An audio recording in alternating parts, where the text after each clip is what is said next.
Hello guys, আসসালামু আলাইকুম। আজ আমি রান্না করব কোয়েল পাখির মাংস। সেজন্য কোয়েল পাখিগুলোকে ভালো করে কেটে ধুয়ে নিয়েছি। এবার আমি এখানে এক এক করে সকল মশলা অ্যাড করে দেব। তাই প্রথমে দিয়ে নিয়েছি 1 চামচ হলুদের গুঁড়া, হাফ চামচ মরিচের গুঁড়া, লেবুর রস এবং স্বাদ মতো লবণ।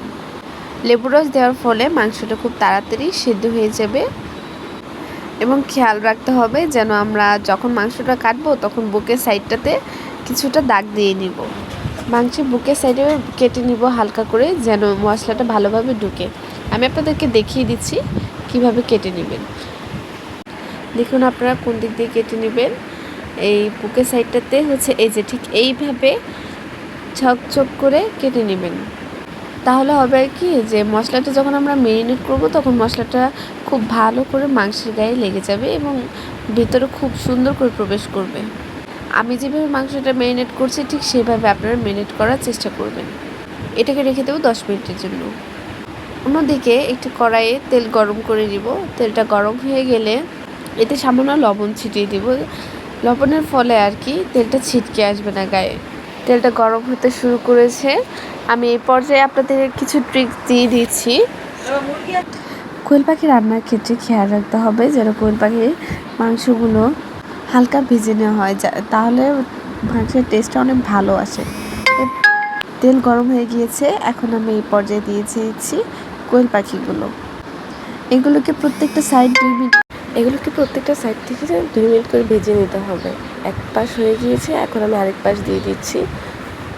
তাহলে এটা সকল সাইডে ভালোভাবে ভাজা হয়ে যাবে। আর এই দিকে খেয়াল রাখতে হবে চুলার আঁচটা যেন কম থাকে।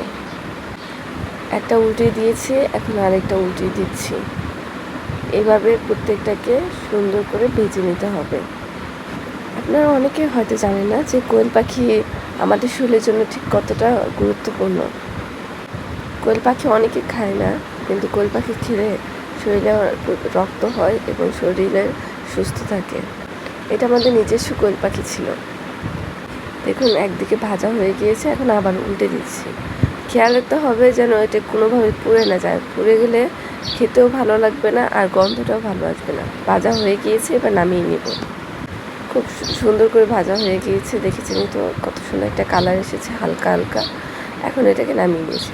এরপরে এই তেলে দিয়ে দিয়েছি আদা বাটা, রসুন বাটা, সাথে দিয়ে দিয়েছি এলাচ, দারচিনি আর তেজপাতা। এখানে বাদাম বাটাও ইউজ করা হয়েছে। এটাকে ভালোভাবে নাড়াচাড়া করে কষিয়ে নিতে হবে। ভালো করে কষিয়ে নিতে হবে যতক্ষণ না এটা উপর থেকে তেল ভেসে উঠছে। আপনারা দেখুন এটা বেশিক্ষণ ভাজলে দেখবেন উপর থেকে তেল চলে আসে।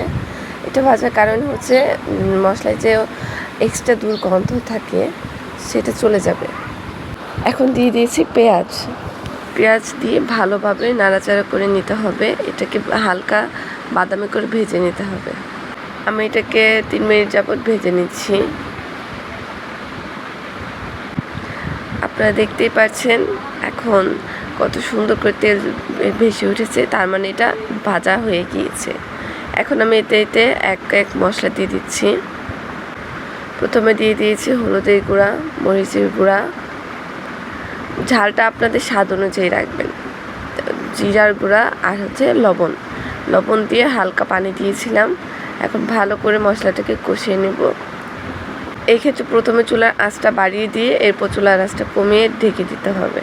দেখুন কত সুন্দর করে মশলাটা কষানো হয়ে গিয়েছে, কতটা সুন্দর কালার এসেছে আর উপর থেকে তেলও ভেসে এসেছে। যখন দেখবেন তেল ভাজতে শুরু করেছে তখনই ভাববেন যে মশলাটা কষানো হয়ে গিয়েছে। এরপর এখানে দিয়ে দিয়েছি সেই ভাজে কোয়েল পাখিগুলো দিয়ে ভালোভাবে মশলার সাথে মিশিয়ে নিয়েছি।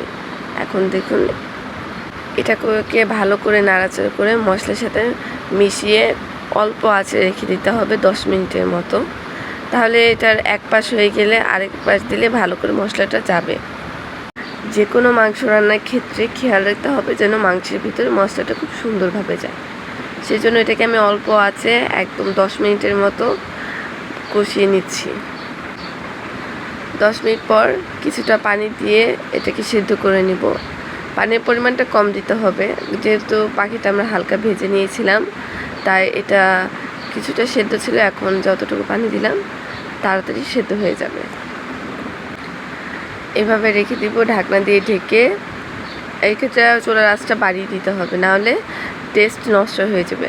আর এটা ইম্পর্টেন্ট কথা, সেটা হচ্ছে আপনারা সবাই মাংস রান্নার ক্ষেত্রে বা মাছ রান্নার ক্ষেত্রে গরম পানি ব্যবহার করবেন। গরম পানি ব্যবহার করার ফলে দেখা যায় যে মাংসের টেস্ট নষ্ট হয় না এবং হচ্ছে খুব তাড়াতাড়ি সিদ্ধ হয়ে যায়, রান্নাটা খুব তাড়াতাড়ি হয়ে যায়। এখন এক পাশ হয়ে গিয়েছে, এ পর্যায়ে আমি এটাকে ঢেকে রেখে দিব। এখন আরেক পাশ উল্টে দিব। আপনারা দেখতে পাচ্ছেন পানিটা অনেকটা কমে গিয়েছে। এই পানিটা যেহেতু আমরা রোস্টের মতো রান্না করব, হালকা পানি থাকবে, তাই এটাকে ভালোভাবে এখন আঁচটা কমিয়ে দিয়ে ঢেকে দিব। কিছুক্ষণ পরে দেখুন কত সুন্দর হয়ে গেছে। এই পর্যায়ে বুঝতে হবে যে রান্নাটা কমপ্লিট হয়ে গিয়েছে, কারণ উপরে তেল ভেসে উঠেছে আর সব দিক দিয়েই রান্নাটা একদম পারফেক্ট হয়ে গিয়েছে। আমি বলবো সবাই বাসায় ট্রাই করবেন। আজকের মতো এই পর্যন্ত। আল্লাহ হাফেজ।